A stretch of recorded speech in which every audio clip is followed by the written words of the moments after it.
YCP నేత చెవిరెడ్డి భాస్కర్ రెడ్డి చేసిన వ్యాఖ్యలపై మాజీ మంత్రి బాలినేని తీవ్ర ఆగ్రహం వ్యక్తం చేశారు. తాను విలువలతో కూడిన రాజకీయాలు చేసే వ్యక్తినని, ఎవరి మెప్పు కోసమే తాను మాట్లాడడం లేదని చెప్పారు.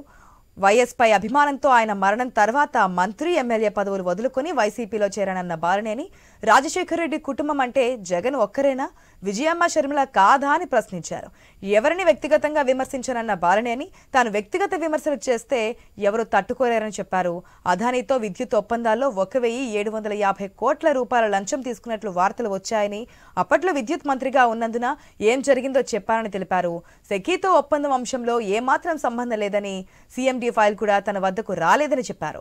వైసీపీ నుంచి ఎందుకు బయటకు రావాల్సి వచ్చిందో చెప్పేందుకు తాను రెడీగా ఉన్నానని, ధైర్యం ఉంటే చెవిరెడ్డి బహిరంగ చర్చకు రావాలని బాలినేని సవాల్ విసిరారు.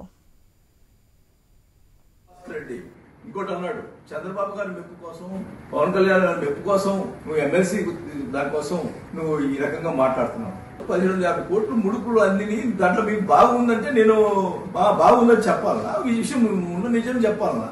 చెప్పాను. దానికి మెప్పుకోవాలన్నాడు. నేను ఎప్పుడు జగన్ మెప్పు కోసం ఎప్పుడు చేయలే, నీలాగా ఎప్పుడు కాలు పట్టుకోవాలా, భజన చేయలా.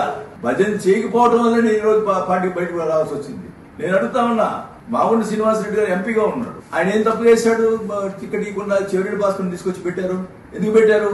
మాగుంట శ్రీనివాసరెడ్డి గారు చంద్రబాబు తిట్టలేదని టికెట్ ఇవ్వట్లేదు అంటే అందరికి తిట్టే వాళ్ళకే టికెట్ ఇస్తే ఏంటి? ఏం ముందరపోతున్నావు?